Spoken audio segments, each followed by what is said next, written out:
let's do this like stupid Bill Maher thing. Okay, sure. So this is a clip of Bill Maher on his podcast called Club Random, right?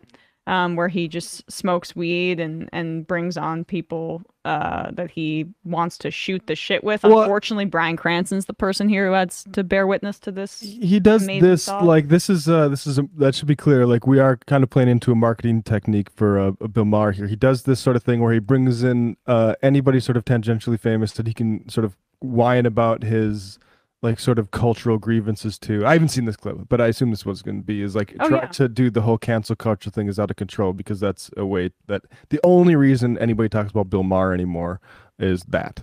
Well, I mean, you hit the nail on the head because Bill Maher thinks that the founding fathers are getting canceled. This is his addition to the right-wing podcast pantheon of cancel culture and a grievance, and also the need to smoke to make yourself look like a man and drink brown liquor on your podcast because people wouldn't know that you have a penis if you don't do that, right? Yeah, I do have a penis. We're unwinding over here with liquor and leaning in. In slavery, for the people who are wanting to cancel Thomas Jefferson and George Washington because they had slaves and everybody else in an era when everyone had slaves who could afford it, including people of color in other parts of the world. Yeah. It was a human thing. Yeah. It's not just a white thing. Yeah.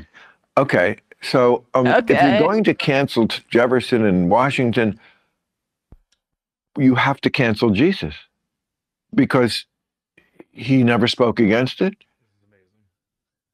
That is that's what Confederates said, and who gives a fuck, Bill? I thought we were atheists here. That's what's so incredible, right? Like when I was, edgy 14-year-old, I liked Bill Maher because all I cared about at that point was, religion's so dumb and I'm an atheist.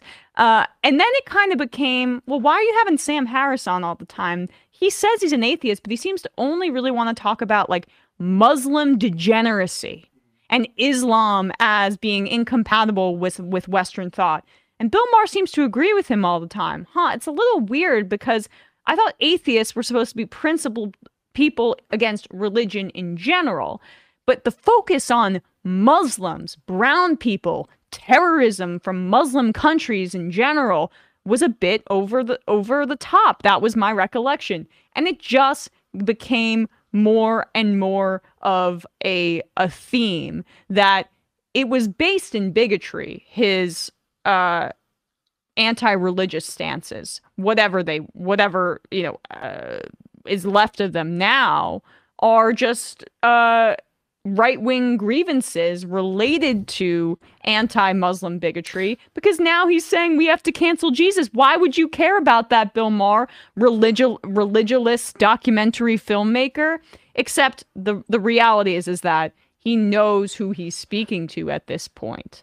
It is an audience that overlaps much more with like the theology in Jordan Peterson and the Daily Wire crowd that's fixated on cancel culture, or the Barry Weiss Substack subscribers who want to preserve Western dominance, and it's really all about how society is passing them by and they can't say what they want to say.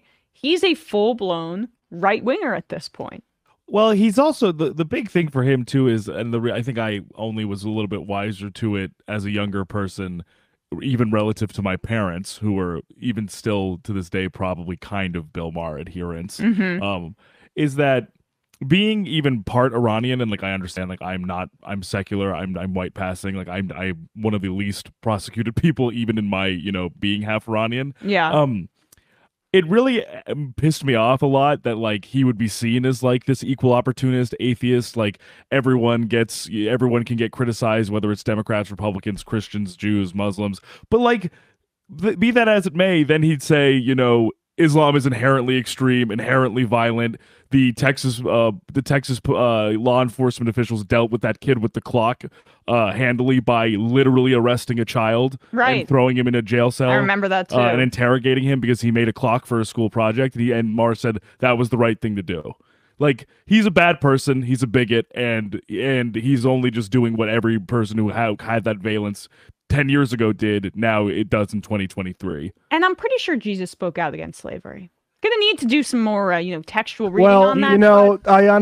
I wouldn't bank on that. Well, not that I even give a shit, because it's the Bible and it's a magic book. I think there's I can find a book recommendation. Like there was a lot of theological debates in the lead up to the Civil War. And I think probably the Black liberation preachers probably have the best take on the pro-war Bible, but Confederates can make a pretty strong case. But this is why, to go back to our Nietzsche conversation, philosophy outside the context of history is just ridiculous. Like, this is fatuous. This whole because I was part of the New Atheism shit. I got a Richard Dawkins out as an atheist T-shirt, as if it was the new sort of gay rights movement. And there was something very interesting about the internet being used as a location for the religiously non-affiliated to come together and organize and not be the only sort of person in their neighborhood that wasn't had a objection to the Ten Commandments going in the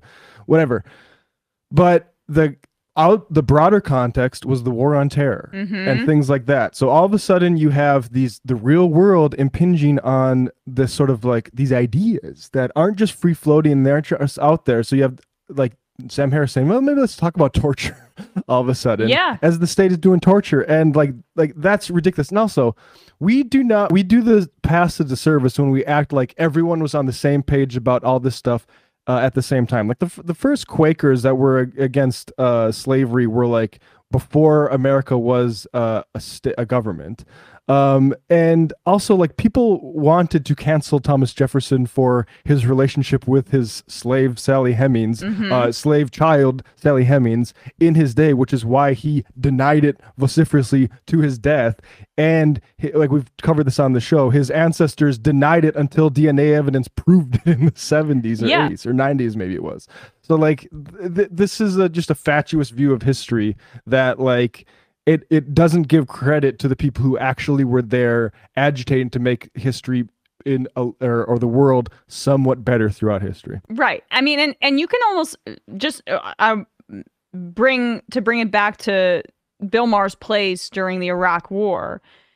You can draw a line to what Tucker Carlson advocates for in an anti-war position and to what Bill Maher has to say, which is essentially that the war is unjust, but it's really based in a general kind of distaste for Muslim people as savages or unworthy of our benevolent imperialism, that it's not the same, but it's not too far off from that of Tucker Carlson and the right-wing kind of paleo-conservative mentality. But also canceling Thomas Jefferson, canceling Jesus, fine.